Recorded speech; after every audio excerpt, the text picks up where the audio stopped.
Kita sambung lagi. Semua orang mungkin kenal dengan Tan Sri Mustafa Kamal, ya, MK Land. Tan Sri Mustafa Kamal ni, saya ada sahabat dengan anak buah yang bekerja dengan beliau.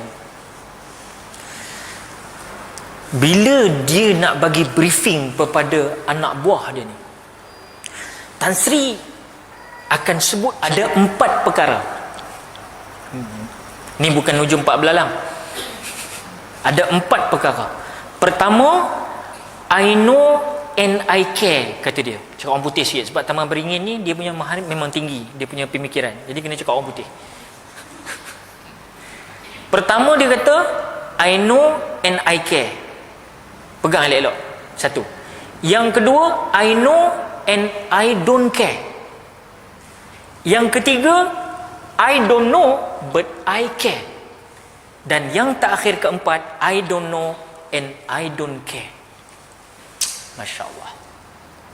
Kita ulang balik. Apa kata Tan Sri ni kepada anak buah dia? Ada 4 perkara. Kita duduk tentang mana? Kita duduk tentang mana? Pertama, I know and I care. Aku tahu dan aku jaga. Aku jaga amanah tu. 1. Yang kedua, dikatakan I know and I don't care. Aku tahu tapi aku langgak. Aku tahu tapi aku langgak. Yang ketiga, I don't know but I care. Aku tak tahu dalam bab ni, tapi aku nak jaga dia.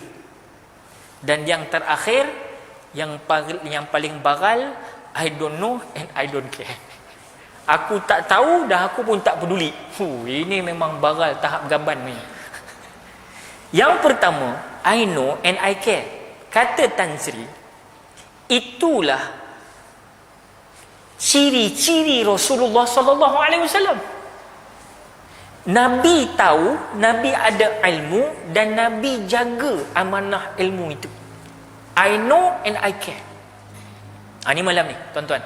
Pertama, Nabi nombor 1. Yang ini sebenarnya yang kita nak pulun ramai-ramai malam ni, insya-Allah. Amin ya rabbal alamin. Tapi kebanyakannya, Tan Sri kata, kebanyakan kita adalah yang mana? Yang nombor 2. Yang nombor 2 apa dia, tuan-tuan? I know, aku tahu, but I don't care, tapi aku tak peduli. Inilah saya, inilah kita semua agak-agak. Kita tahu benda tu, tapi kita tak peduli. Tahu benda ni akibatnya apa, tapi kita tak peduli. Aku langgar. Gua redah kasih pecah, babe. Wahal dia tahu. Bukankah ini sikap kita, tuan-tuan perempuan? Aku tahu meninggalkan solat itu kesannya amat parah, amat buruk. Tapi berapa ramai antara kita yang tuan-tuan perempuan muslimin muslimat rahimakumullah yang meninggalkan solat. Naknya pula kita tak solat tapi kita masih diberi nikmat oleh Allah Subhanahu wa taala. Betul? Berapa ramai tak solat, tuan-tuan perempuan, tapi Allah bagi lagi dia rasa air sirap, masya-Allah, nikmat. Dia boleh rasa teh tarik dekat kedai dia, masya-Allah, dia minum tu, nikmat tu Allah yang bagi sedap, bukan dia. Bukan tukang kedai. Allah bagi sedap. Tukang kedai, chef daripada dunia sekarang mai pun, kalau Allah kat tekun tak sedap, tuan-tuan. Ada orang solat, tapi ni ketak ni nak mai surau. Mana jalan lah. Pasal apa?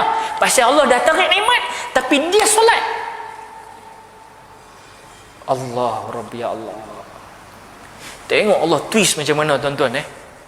Nak kena renung dengan mata hati, tuan-tuan.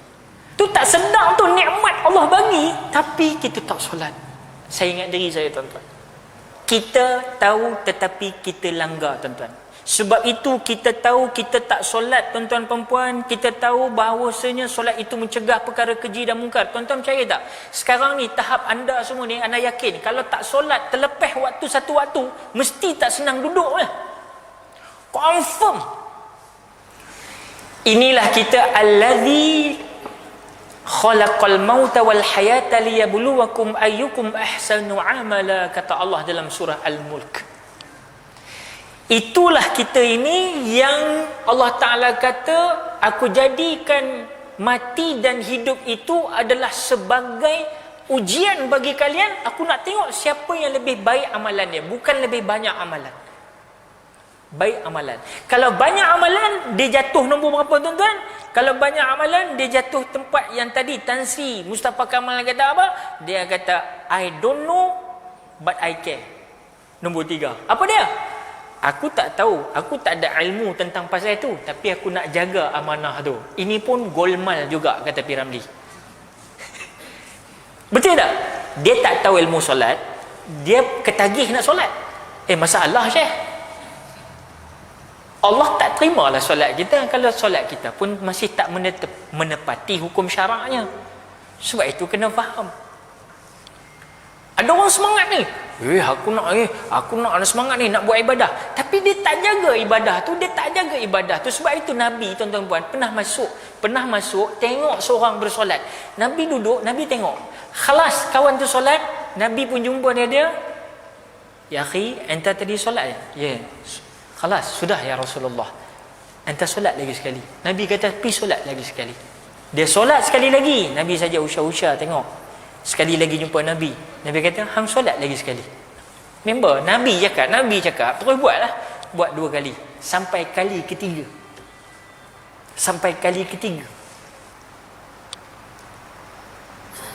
Nabi tahu dia ni tidak berilmu. Sebab itu Nabi suruh dia solat, ajak dia bahawasanya solat kena ada ilmu.